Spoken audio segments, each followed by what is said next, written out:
Hello students, I am Vinita Srivastav, class 12th biology, chapter 3, human reproduction.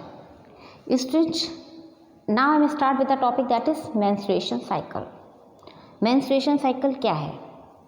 Okay? Students, early embryonic stage में fetal ovary के अंदर जो primary oocyte है उसमें क्या करता है, get surrounded by a layer of granulosa cells. Okay, इसे हम बोलते हैं प्राइमरी फॉलिकल. प्राइमरी फॉलिकल के अंदर क्या होता है, प्राइमरी oocyte होता है. फिर क्या बनेगा, secondary follicle, then tertiary follicle. Okay, फिर हमने ये भी देखा था कि टर्शरी फॉलिकल वाली जो स्टेज होती है उसमें एक फ्लूइड कैविटी बन जाती है जिसे एंट्रम कहते हैं. So this is the characteristic features of tertiary follicle. यही वो स्टेज है जब ये प्राइमरी फॉलिकल मियोसिस करेंगे और किस में बदल जाएगा, मियोसिस हुई सेकेंडरी oocyte की फॉर्मेशन हो जाती है, राइट. और जो फर्स्ट पोलर बॉडी बनी है वो डिजेनरेट हो जाती है due to the lack of nutrition. अभी जो सेकेंडरी oocyte है जो इसके अंदर है, मैच्योर फॉलिकल कहा जाता है इसे. ग्रेफियन फॉलिकल क्या होता है इसमें, अब ग्रेफियन फॉलिकल क्या होता है, जो एम्ब्रियोनिक स्टेज प्राइमरी फॉलिकल होते हैं, लेकिन जब फीमेल में प्यूबरिटी अटेन हो जाती है तो सेकेंडरी टर्शरी ग्रेफियन फॉलिकल बन जाते हैं. जैसे ही फीमेल में प्यूबरिटी अटेन हो जाती है उस समय उसके बाद ही क्या बनेगा, टर्शरी सेकेंडरी ग्रेफियन फॉलिकल बन जाएगा. ओके, तो आपको ध्यान ये रखना है कि क्या, due to a change in the hormone level, hormones level change होने के वजह से ही यहाँ पर जो LH है क्या है, ल्यूटिनाइजिंग हार्मोन, जो कि पिट्यूटरी ग्लैंड से प्रोड्यूस होती है, पिट्यूटरी ग्लैंड प्रोड्यूस करती है. तो ये देखो जो LH है, ये जो LH है जैसे ही इसका कंसंट्रेशन ज़्यादा होता है 14th डे ऑफ मेंस्ट्रुएशन, इसका कंसंट्रेशन जब ज़्यादा होगा तो उसको बोलते हैं LH सर्च होना है, LH सर्च होता है. ये ग्रेफियन फॉलिकल रैप्चर करता है and it leads to the release of secondary oocyte. तो उस समय ग्रेफियन फॉलिकल का रैप्चर होना मतलब रैप्चर होगा तो उस समय यहाँ पर किसका रिलीज हो जाएगा, क्या रिलीज हो जाता है, सेकेंडरी oocyte. यहाँ पर जैसे ही ग्रेफियन फॉलिकल रैप्चर होगा तो उसमें से सेकेंडरी oocyte रिलीज होगा, जिसे हम क्या कहते हैं, जनरली एग बोलते हैं ना. तो देखिए यहाँ पर release of ovum from the ovary is called the ovulation. Okay, तो इस टाइम को हम जिस समय पर एग रिलीज होता है वो कब होता है, 14th डे पर. This is marked by ovulation. Okay, तो जो सेकेंडरी oocyte था वो ग्रेफियन फॉलिकल के रैप्चर होने पर रिलीज हो गया. ग्रेफियन फॉलिकल रैप्चर हुआ क्योंकि LH और FSH का कंसंट्रेशन जब हाई होता है तभी रिलीज होता है. It leads to the development changes is ovary. As a result, Graafian follicle ruptured and the second oocyte is released out. तो 14th डे पर ओव्यूलेशन हो गया.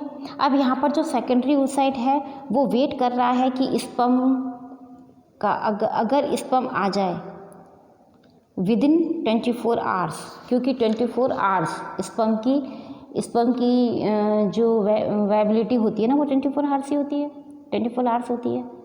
फर्टिलाइजेशन कैपेबिलिटी जो उनकी होती है वो 24 आवर्स तक ही होती है ना.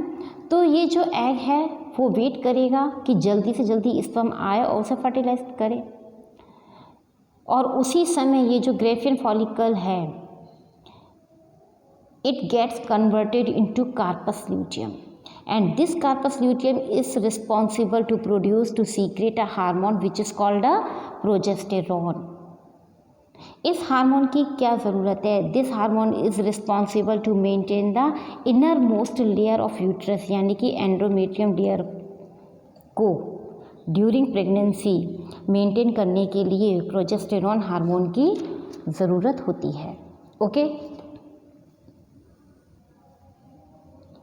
ये जो ग्रेफिन फॉलिकल है या उसे ये नहीं पता होता है कि अभी तक कि 24 आवर्स हो गए हैं या फिर स्पर्म आ गया है, और जैसे ही ये पता चले कि कार्पस ल्यूटियम पता चलता है तो वो किस में बदल जाता है, कार्पस ल्यूटियम में बदल जाता है। तब तो इसने क्या होता है, प्रोजेस्टेरोन को रिलीज़ किया, बट कुछ ही दिनों में, कुछ ही समय के बाद ये जो कार्पस ल्यूटियम है इट विल बी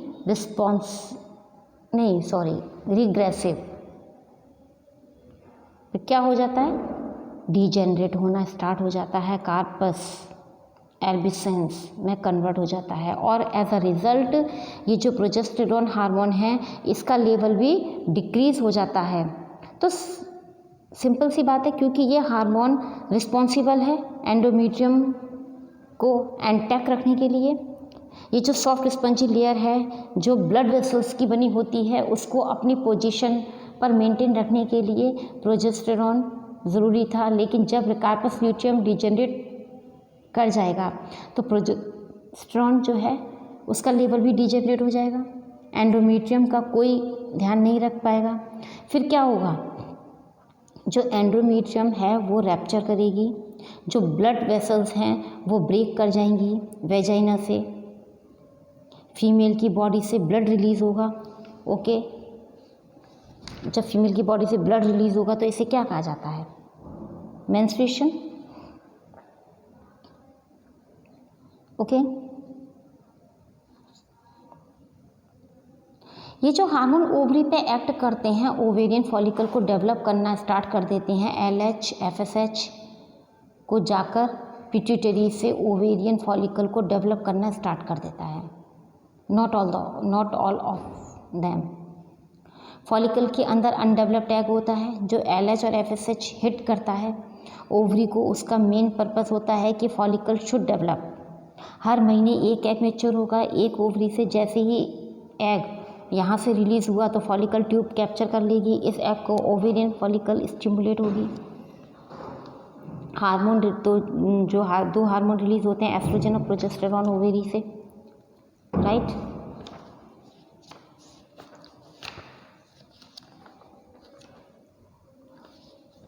जब सेकेंडरी oocyte ओवरी से रिलीज़ होता है तब फिम्ब्रेन से वो फिम्ब्री जो होती है उसे कैप्चर कर लेती है। फैलोपियन ट्यूब अंदर से सीलेटेड एपिथेलियम से लाइंड होती है, इसलिए ओवम आगे फैलोपियन ट्यूब में मूव करती है जो एम्पुला में पहुंच जाता है। जब ग्रेफिन फॉलिकल जब फटती है तो सिर्फ सेकेंडरी oocyte बाहर नहीं आता, lot of things come out, ठीक है। Secondary oocyte come out then your zona pellucida comes out with its और कोरोना रेडिएटा भी आते हैं। जब स्पर्म आता है और फिर एम्पुला में फर्टिलाइजेशन होता है तो ओवम की जो मेम्ब्रेन, उसको हम विटेलाइन मेम्ब्रेन कहते हैं ना, पहला स्पर्म जैसे ही एंटर कर जाता है it touches the ovum membrane. अब स्पर्म का न्यूक्लियस अंदर एंटर कर जाता है एंड ओवम की जो मेम्ब्रेन है वो डिपोलराइज हो जाती है। ओके, जैसे ही ओवम के अंदर स्पर्म एंटर करेगा, स्पर्म का न्यूक्लियस ओवम के अंदर गया, दोनों ये अब जो दो अंदर जो इसका न्यूक्लियस है स्पर्म के पास, इसमें कितने 23 क्रोमोसोम्स हैं, ओवम के पास भी 23 क्रोमोसोम्स हैं, है ना। अब स्पर्म की टेल जो है वो हट जाती है। मेन बात यह है कि स्पर्म्स का न्यूक्लियस अंदर चला जाता है, जाइगोट बन जाएगा। इस जाइगोट को टोटिपोटेंट सेल भी कहते हैं। ये जो सेल होता है which has capacity to form a complete organism, से पूरा का पूरा ऑर्गेनिज्म बनाने की कैपेबिलिटी होती है इसमें। इसके अंदर ह्यूमन में केवल एक टोटिपोटेंसी सेल होता है, ह्यूमन में केवल एक ही टोटिपोटेंसी सेल होता है, वो है जाइगोट। जाइगोट अभी एक लेयर से कवर्ड है, ठीक है। ओवम के अंदर एक नॉन सेलुलर लेयर होती है जिसे हम कहते हैं जोना पैलिसुडा। उसके बाहर एक और लेयर भी होती है जिसे हम कहते हैं कोरोना रेडिएटा। कोरोना रेडिएटा हो गई डिस्ट्रॉय, लेकिन ज़ोना पेलुसिडा अभी भी इसके बाहर है। सो ज़ाइगोट अभी भी ज़ोना पेलुसिडा से घिरा हुआ है। इसके मिलने से पहला स्टेज बन गया एम्पुला में ज़ाइगोट। अब पहला माइटोटिक डिवीज़न होगा और दोनों सेल्स के पास 46 क्रोमोसोम्स हैं। अब क्या है, नंबर ऑफ सेल्स इंक्रीज होगा। अब जो सेल्स का साइज़ वो छोटा होता जाता है, 2 सेल्स का साइज़ छोटा होता जाता है। इस स्पेशल टाइप के माइटोसिस को कहा जाता है cleavage. It is mitosis only but cleavage special type of mitosis, जिसमें द सेल्स ऑफ साइज कैसा हो जाएगा, डीके पॉइंट डिक्रीज। क्या होगा, 2 सेल्स बने आगे, सेल्स के 2 सेल्स बनेंगे आगे, फिर 2 सेल से 4 सेल्स बन जाएंगे। ज़ोना पेलुसिडा ऊपर अभी भी उसमें रहेगा, उसका कुछ भी नहीं बिगड़ेगा। इससे ऐसे माइटोसिस होने लगती है। Understand. Now zygote only single cell को कहते हैं। अब इसे ज़ाइगोट नहीं कहेंगे, इसे एम्ब्रियो कहा जाता है। एक सेल्स का यानी कि इन चारों सेल्स को ब्लास्टोमियर कहा जाता है। अब ब्लास्टोमियर की संख्या बढ़ने लगेगी। अब इनकी संख्या 18 to 16 सेल स्टेज होगी। अब इस स्टेज को मोरुला कहा जाता है। नाउ जिस दिन फर्टिलाइजेशन हुई थी उसके 4th डे पर ये मोरुला यूटेराइन कैविटी आ जाती है। ओके, अब क्या होगा, इसके नंबर ऑफ सेल्स बहुत ज़्यादा बढ़ जाते हैं। अब ये धीरे धीरे आगे बढ़ता है, अल्टीमेटली यूटेराइन कैविटी में पहुंच जाता है और अब इसके पास 100 ऑफ सेल्स होते हैं और ज़ोना पेलुसिडा यहीं पर रहेगा, कुछ नहीं, कहीं नहीं जाएगा। वो कौन से दिन एंटर किया इसके कैविटी में, अराउंड 4th डे। अब क्या होगा, एंड्रोमीट्रियम किस फेज में है, सेकेंडरी फेज में है, आ गया।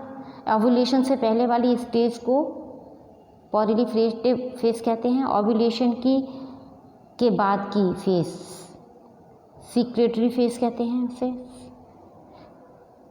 सीक्रेटरी कितने दिन का है, 14th डे का है ना। अब तक नहीं ख़त्म होगा 14th डे तक। अब जो एंड्रोमीट्रियम है वो 4th डे पर बहुत ज़्यादा वो ग्लाइकोजन सीक्रेट कर रही है। Okay, clear. सो जैसे ही यूटेराइन कैविटी में पहुंचता है endometrium release a lot of glycogen, it is already releasing a lot of glycogen is being 6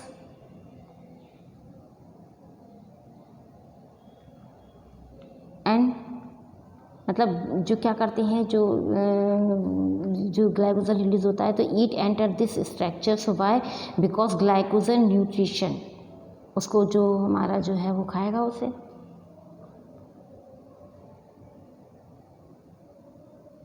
secreted and it enter this structure. Why, because glycogen nutrition देता है ना इसे, एम्ब्रियो को। अब ग्लाइकोजन इसके अंदर एंटर करेगा तो क्या होगा, इसके सारे सेल्स साइड में हो जाते हैं और बीच में ग्लाइकोजन भर जाएगा। इस कैविटी को कहते हैं ब्लास्टोसील कहते हैं। और कुछ सेल्स अलग हो जाते हैं, एक डोप जैसा स्ट्रक्चर बना लेते हैं। इस स्टेज को कहा जाता है, this stage is called a blastocyst. Zona pellucida अभी भी वहीं पर है और इसी स्टेज पर इम्प्लांटेशन होगी। ओके, ब्लास्टोसिस्ट 5th डे पर बन जाएगा। अब अगला टास्क क्या है, एम्बेडेड होने का। अभी तक डिफ़िकल्ट है कि ज़ोना पेलुसिडा है, अब ब्रेक होना पड़ेगा। ज़ोना पेलुसिडा में एक होल होगा। कैसे होगा, ब्लास्टोसिस्ट कुछ एंजाइम्स रिलीज़ करता है जिससे ज़ोना पेलुसिडा में होल हो जाता है। इसमें से वो बाहर आ गया, अब इसमें एंजाइम्स रिलीज़ करना स्टार्ट कर देता है और ये एंडोमीट्रियम में होल करना स्टार्ट कर देता है। अब ये धीरे धीरे एंडोमीट्रियम के अंदर घुस जाता है, एम्बेडेड हो गया।